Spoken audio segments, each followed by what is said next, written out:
So ever since the advertising of Punishing Grey Raven, Kuro Games have been much more careful to advertise their new game Wuthering Waves. Now, obviously we've reached version 1.4 and we've actually kind of got a taste of what Wuthering Waves can do in terms of advertising and just kind of getting the game out there. Whether it comes to trailers, character designs, different kinds of advertising, even in-person stuff, Wuthering Waves have been doing much better in terms of advertising than Punishing Grey Raven. More recently I covered in a video that Kuro Games announced they're going to be at a new event called AGF 2024. And well, it's the 8th of December now, meaning that the event is actually out and there's a ton of people going over there and actually going to visit the Wuthering Waves booth. And it's kind of surprising the kind of turnout that they've gotten. So in this video, we're going to be going through everything you need to know about AGF, what's going on over there, and how many people have actually showed up, and why this could actually change people's perception on, how many players are coming over to Wuthering Waves and are kind of interested in the game overall. But before I get to this video, don't forget to leave a like and subscribe, and also go to my Twitch where I'm going to be streaming live. I definitely recommend going over there. It'll be down in the link in the description below or down in the pinned comment. Again, just go over there, give me a follow, and you'll get notified as soon as I go live. But let's get back into the video.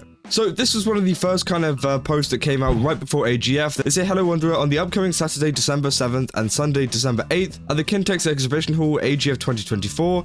We hope to see you and have a great time. Now, they actually have this bit of artwork of Camellya, Lumi, and as well as Yinlin and Rover, which again, I just think is great. It kind of shows off a lot more of their personality. Now, again, it would be really nice to see if this was like kind of added as like some outfits in the game or something like that, because they did actually mention in the interview that I talked about the Google Play, which I actually missed out whenever I read through it initially, was that they were actually working on making more peripherals, which we've seen in terms of the weapon skins and everything like that. So hopefully this means with a lot of the concept art that they're bringing out with AGF 2024 and also with some of the other events that are coming out, they're going to start bringing out, actual character skins as well, and maybe even other kind of stuff as well, because again, they did say they were experimenting with peripherals. But if we go further into the page for Wuthering Waves career, they actually show off even more of the AGF 2024 stage. For example, this one, again, it looks very cool. They got, the designs up on the sides here, and it is cool that they're using this design throughout the entire thing and keeping an overall feel to it. It's very like wintry and stuff like that, which I definitely think will entice a lot of people to come over.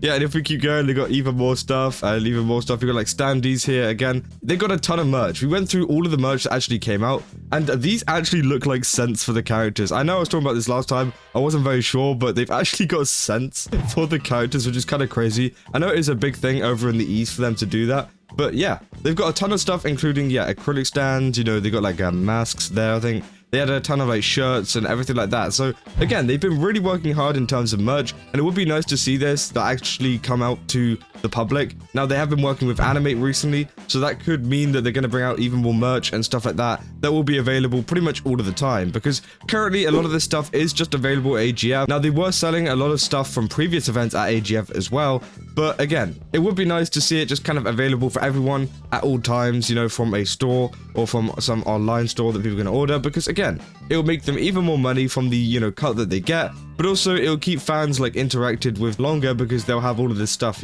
plastered, around the room or around the house. I don't really know, but whatever they want to do with this kind of stuff, which again keeps them thinking about the game. Let's be real. Then we keep going. They've got these massive GS25 stores as well. So a lot of this event is going to be mainly Wuthering Waves themed, which again is great. Now, obviously, I talked last time whenever we talked about AGF 2024. They said that they were going to be the main sponsors of the event. Now, I didn't really know to what extent that would have been.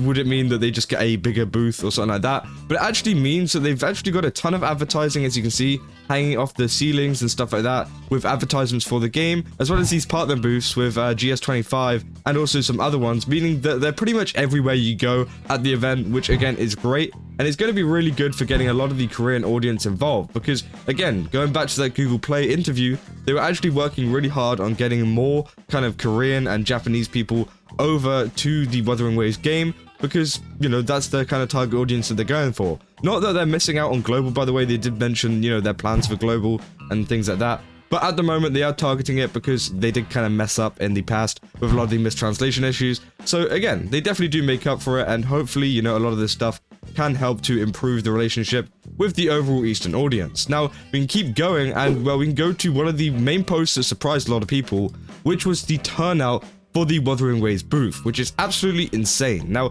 obviously, a lot of people, say, oh, Wuthering Waves is dying, it's a dead game and no one really cares about it. Well, this screenshot right here, or this image, shows you how much people care about Wuthering Waves. Now, this isn't just like a ton of people walking around the convention center. No, you can see they're all firmly looking towards the Wuthering Waves booth, and they're going all the way back to the very end there, which again is absolutely amazing. And, you know, it seems like they've got some event with a Lumi cosplayer and stuff like that. So yeah, it seems like people are really enjoying it, and this image blew up on Twitter, by the way. You know, people were very shocked at how many people actually turned out for an event like this, and how many people actually cared about the Wuthering Waves booth, and it seems like there is a lot. And as you can see here, it also gives you a better look at how they're advertising. You can see all the different Wuthering Waves posters plastered around the entire exhibition center, which again is great, and it seems like, you know, this is definitely going to help in terms of Wuthering Waves' popularity, especially in Korea.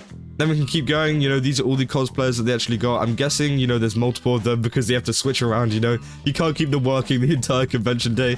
But again, it's really cool to see that they've actually got some cosplayers. I don't really know if these are like official or if they just turned up to the event as a cosplayer and they're like, hey, take a photo with us kind of thing. So they might not actually even be working for Kuro Games. We don't know. They could have just turned up because they've got like a Phoebe cosplayer down here, which if you don't know is one of the new characters that is coming out and it's unofficial. So I don't know if they're just trying to tease it or if, you know, it's just a random cosplayer that just happened to have a character that isn't even out yet. So again, I don't really know about that, but it is cool that, you know, the fans and stuff are interacting with them and actually getting really involved, which again is great. You can see some of them here. I'm pretty sure these ones are more official. I think some of them actually got paid by Kuro to come over and kind of cosplay for them. And you can see all the fans in the background going crazy. They do not care about the cosplayers in front here. All they care about is whatever is going on stage, which again is absolutely great. And it seems like a lot of the Koreans have, you know, really warmed up to the game because, let's be real, whenever we looked at the analytics for Wuthering Waves whenever it first came out, Korea was at one of the lowest ones. I'm pretty sure it went like China, then it went the US, then it went Japan, and then I'm pretty sure it went the UK and then Korea. But I'm pretty sure Korea is kind of catching up now,